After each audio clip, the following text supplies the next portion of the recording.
الحمد لله وكفى وسلام على عباده الذين اصطفى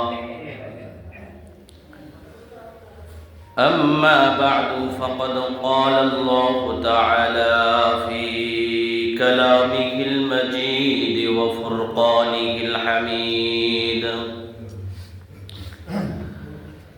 أعوذ بالله من الشيطان الرجيم بسم الله الرحمن الرحيم أقم الصلاة لذكري قال رسول الله صلى الله عليه وسلم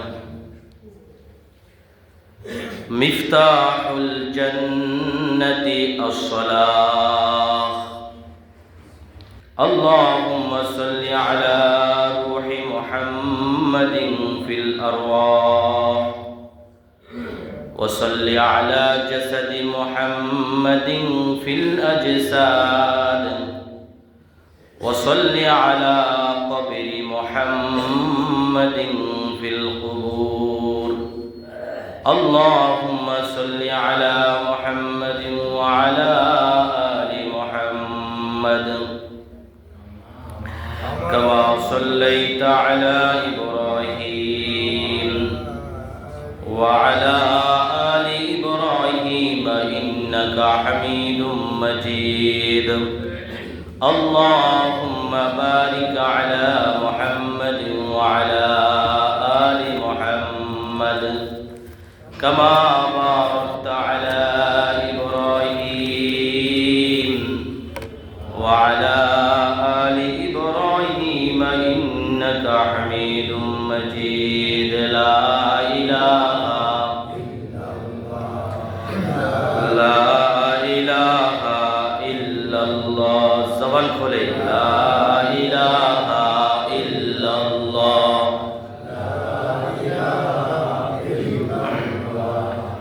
لا إله إلا الله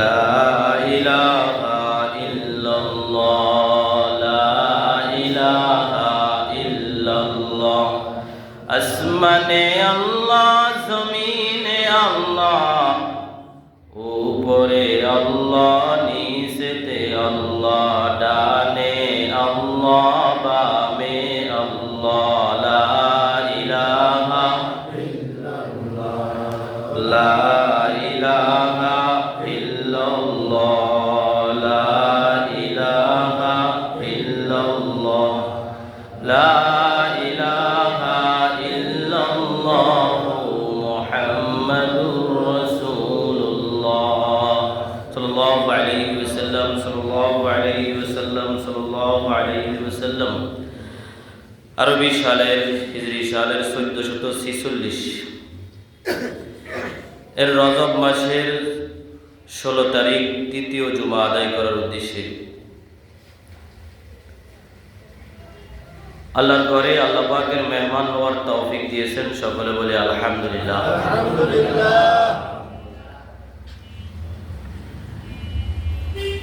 আল্লাহ রাব্বুল আলামিন আমাদেরকে এমন এক নবীর উম্মত বানিয়েছেন যার সৌজন্যে আল্লাহ পাক এই আসমান এবং জমিন এই পৃথিবীকে সাজিয়েছেন যার সৌজন্যে অতীতেও এই জগতের মধ্যে আল্লাহ পাক রহমত নাজিল করেছেন বর্তমানেও করতেছেন ভবিষ্যতেও করবেন যে নবীর উম্মত হওয়ার জন্য নবীরও দরখাস্ত করেছিলেন আল্লাহ পাক আমাদেরকে বিনা দরখাস্তে বিনা আরজিতে আল্লাহ পাক আমাদেরকে আখির নবীর উম্মত বানাইছেন কোরআন কারীমের ধারক বাহক আমাদেরকে বানিয়েছেন যে নবীর উম্মতেরা দুনিয়াতে আসার ক্ষেত্রে সর্বশেষ কিন্তু জান্নাতে প্রবেশ হওয়ার ক্ষেত্রে সকলের আগে অগ্রগামী হবে। আল্লাহ পাক এমন একজন নবীর উম্মত বানিয়েছেন, সকল নেয়ামতের কথা স্মরণ করে আমরা সকলেই সর্বোচ্চ স্বরে মহব্বতের সাথে উচ্চ আওয়াজে একবার বলি আলহামদুলিল্লাহ। আল্লাহ রাব্বুল আলামিন আমাদেরকে আল্লাহ পাকের গোলামি করার জন্য বানিয়েছেন। নাম্বার 1 গোলামি হলো আল্লাহর প্রতি বিশ্বাস স্থাপন করা, নবীর প্রতি বিশ্বাস স্থাপন করা। ইমানে মুজমাল, ইমানে মুফাসসালের ভিতরে ওই কথাগুলো রয়েছে। আমানতু বিল্লাহি ওয়া মালাইকাতিহি ওয়া কুতুবিহি ওয়া রুসুলিহি ওয়াল ইয়াউমিল আখির ওয়াল কদরি খাইরিহি ওয়া শাররিহি মিনাল্লাহি তাআলা ওয়াল বা'সি বা'দাল মাউত। এটা হলো ইমানে মুফাসসাল।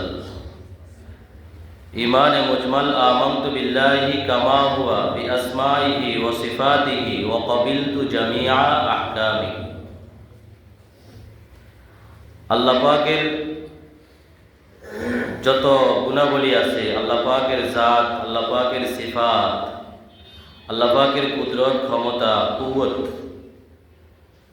আল্লাহ পাকের মালিকানা যা কিছু রয়েছে সকলের প্রতি কি বিশ্বাস স্থাপন করা। ঈমানের পরে মুমিন হইলাম। মুমিনের সর্বপ্রথম যে কাজ হলো নামাজ আদায় করা, ঠিক না বেঠিক? ঈমানের পরে সর্বশ্রেষ্ঠ আমল হলো কি? নামাজ।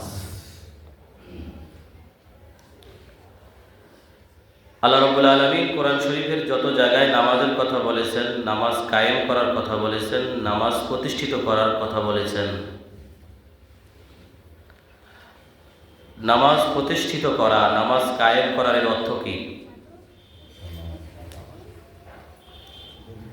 যদি আমরা এই অর্থগুলা জেনে সঠিকভাবে নামাজ আদায় করি, তাহলে ওই নামাজ আমাদের জন্য ফলদায়ক হবে, ফলাফল বয়ে আনবে। আর ওই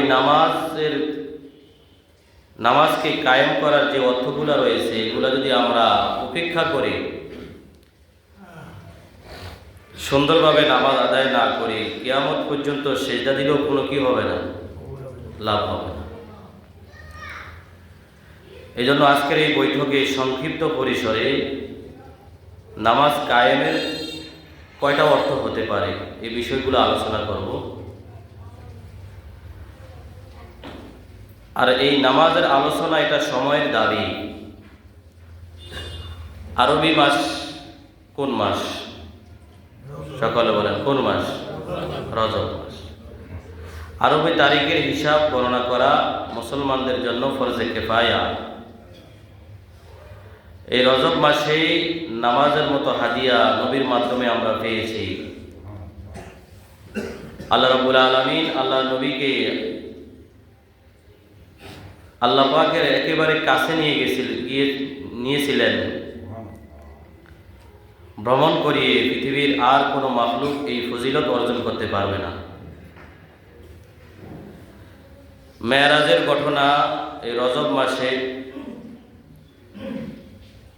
অধিকাংশের মত পাওয়া যায় যে মেরাজের ঘটনা রজব মাসে হয়েছে। এই মেরাজে নবী করিম সাল্লাল্লাহু আলাইহি ওয়াসাল্লাম আল্লাহর কাছ থেকে হাদিয়া নিয়ে এসেছিলেন। সেই হাদিয়া কি? সেটা বলেন কি ভাই? তাহলে সময়েরও দাবি, মাসেরও দাবি। ঈমানের পরে সর্বশ্রেষ্ঠ ইবাদত হলো নামাজ। এই দিকে লক্ষ্য করে এই বিষয়টাকে একটু পরিষ্কার করা দরকার, ঠিক না বেঠিক? কারণ নামাজ নিয়ে আমাদের মধ্যে বিভ্রান্তি। একদল বলে ঈমানের পরে নাকি জিহাদ সর্বোত্তম ইবাদত, আরেকদল বলে নামাজ পড়লে জান্নাতে যাওয়া যাবে, এর কোনো কথা কোরআন শরীফে নেই। আবার আরেক দল বলে আমাদের ঈমান ঠিক আছে, নামাজ পড়ার কি নেই, দরকার নেই। আরেক দল বলে সেজদা কোন জায়গায় দিব, সব জায়গায় তো নাফাক, সেজদা দেওয়ার কি পাই নাই, জায়গা পাই। এরকম বিভিন্ন ধরনের মানুষ আছে না নাই?